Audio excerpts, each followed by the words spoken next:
Hi everyone, Autumn here from Studio 23. I have a project for the kids. This is a fun little multimedia project. Today we're going to be making this. This is called a Hamsa. Hamsa is just a hand-shaped, I guess you could call it like an amulet that is found throughout the Middle East and sometimes used as a form of protection by different religions and cultures. Hamsa is used in jewelry, it's used in wall hangings, it can be found in the entrances of homes, or sometimes people hang them in cars because of like superstitious reasons. To them, they feel like it's protection and it's a symbol for good. So today we're going to be making this Hamsa, and you're going to need some paper. Any kind of paper will do. You're going to need some cardboard. If you don't have cardboard laying around, maybe you have an old cereal box that you could cut up. Or myself, I used the back of an old notebook because I didn't have any cardboard laying around. So get creative with it. What can you use? You're going to need some foil. You're going to need scissors, a pen. You're going to need tape. You're going to need a small paintbrush and some blue, white, and black paint. And if you have it, a toothpick. If you don't, that's okay. You'll be able to figure it out. But so what we're going to do to start with is we're going to get the basic shape of this Hamsa, or this hand. So as we've talked about in other lessons, there's symmetry going on here, right? Same on this side as it is on this side. And remember, one of the tips that we talked about for cutting out something that's symmetrical is to draw half of it, fold a piece of paper in half, draw half of it, cut it out, and then you'll have both sides. And what I mean by that is fold your paper in half, right? Draw out half of your Hamsa, or your hand, and this is how I drew mine. And you can see here, like, I had some areas where I had to go back over it and adjust things. That's fine, and that's expected out of any level of artist. So don't worry about that too much. Oh, hi Misty, thank you. I think it's gonna be a fun project too. So you're gonna wanna cut this out. And then once you have it all cut out, it'll look something like this. And then we're going to unfold it, and we're going to have that symmetry going on, right? So we'll have our Hamsa. From here, what you're going to do is you're going to transfer it onto your cardboard. So I have another piece of notebook paper, old cardboard from a notebook that I didn't need. You're going to put it right on here, and you're going to trace it so we can cut it out.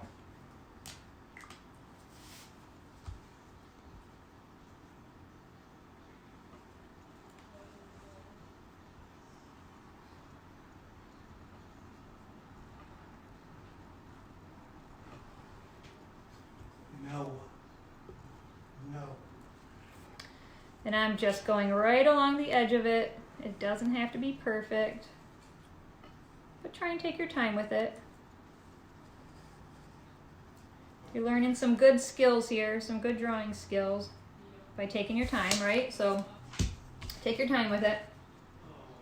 And you're going to transfer it on your cardboard, and then you're simply going to cut it out right along that line. Got my scissors. We're just going to cut it right out.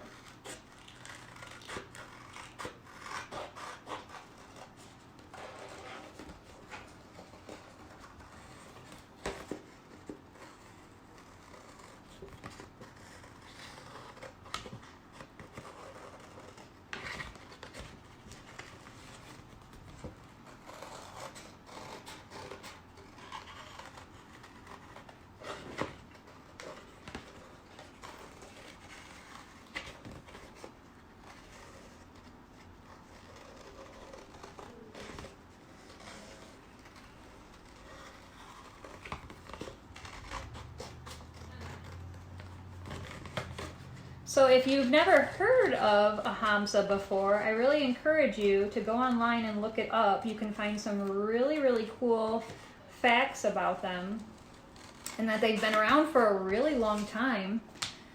They're just pretty interesting, and it's always pretty interesting when you can learn about symbols, and you learn about symbols that people use that mean good things. It's always nice. So we almost got our hand cut out.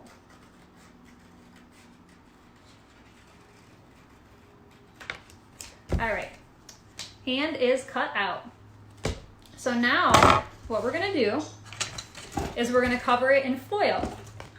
Because remember, this is our finished product. This is what we want it to look like.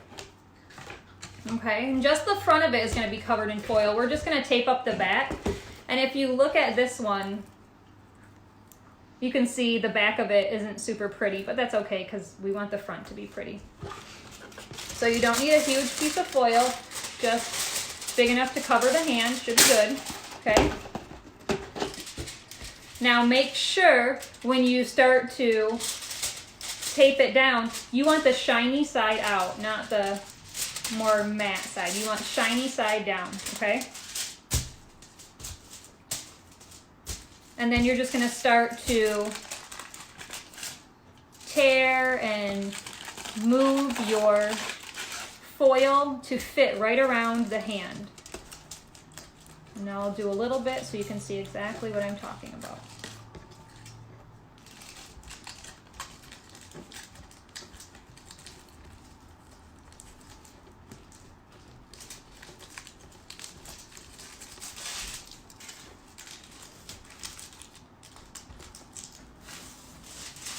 All right, so see how I am just tearing my foil to fit right up against the edge of my cardboard.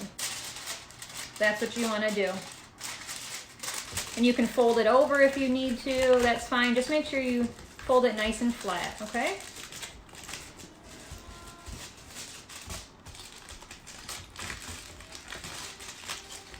And you can tear it, but only tear it up to where it would meet the cardboard. You don't want to tear it so you can see the tear on the front side. Okay, we're going to keep going.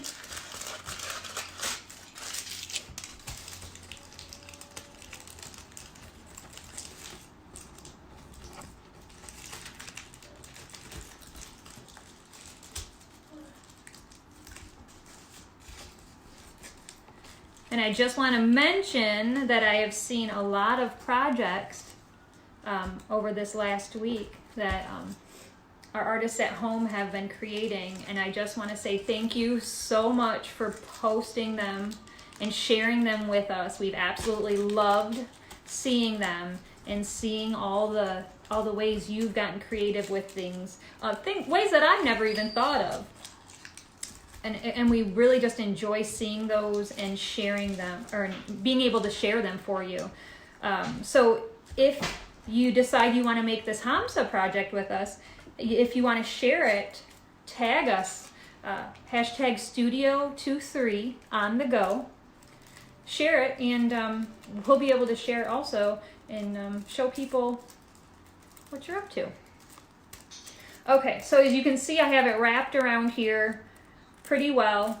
Now the tape is for if you do want to tape some pieces down on the back. It's up to you.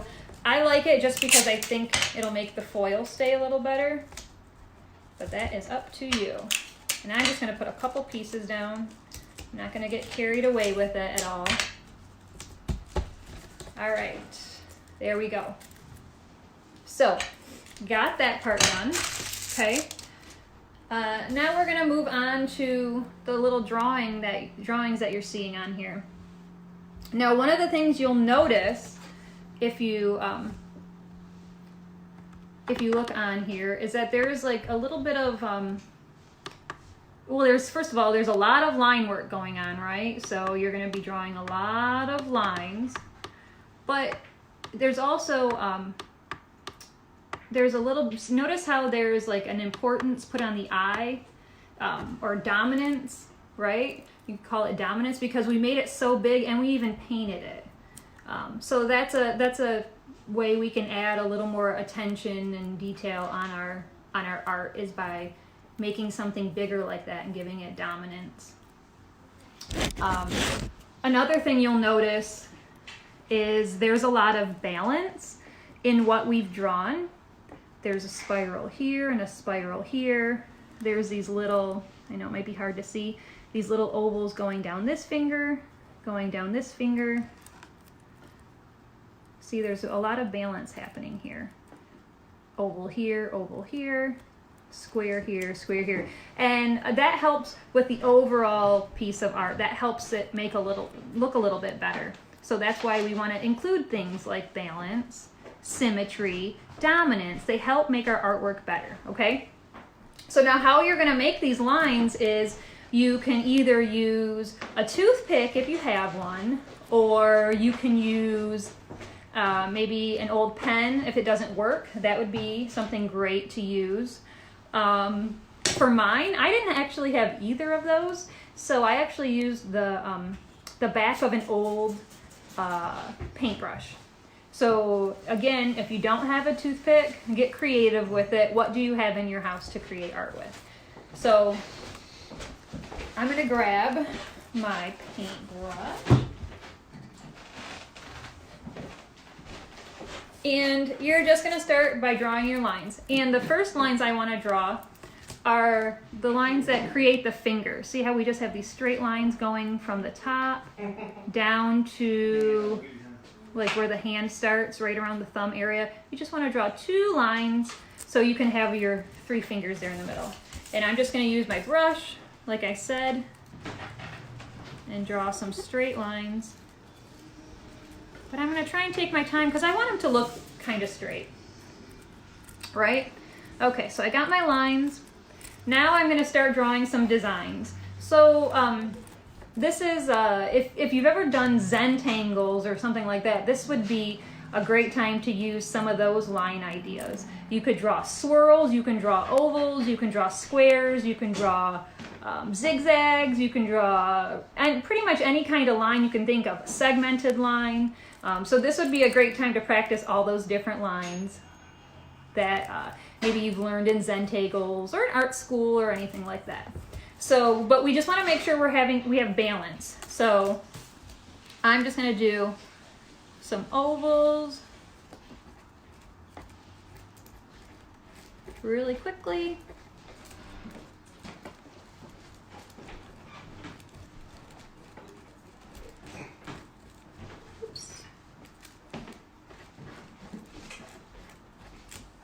All right, so I've done ovals down this side, ovals down this side, because I want to keep that balance, right?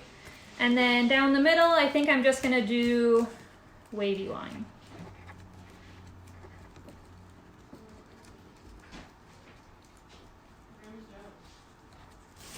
All right, so I got the fingers all filled out. And the one part that you really want to make sure you have is right in the middle, right? We talked about dominance, right? We want to make that big eye in the middle of the palm of the hand. Okay, so how I'm going to do that is I'm just going to do a big almond shape, or you could call it a football shape, right? Right in the middle of the palm, okay? And then I'm going to make a smaller football shape inside. Okay, so we have part of our eye going on there. And then for the inside of the eye, we're just going to do an oval and an even smaller oval inside. So, thanks, Val. Yeah, I think it's cool too. I think it's a great technique because it does look like silver, but it's probably something we all have around the house, right? So I have my eye, I have my iris, I have my pupil. You want to make sure you have that. Any other designs you want to do, go right ahead and do them up. Just make sure you're keeping balance. Balance is the key. Balance and symmetry are really what help make this piece work so well, okay? So after you have all your designs filled out and you're happy with it, the very last step will be to paint your eye. Remember, we said we want dominance. We want the eye to be the main focus of this, right? So how you're going to paint that is the white of your eye. You're going to paint that white.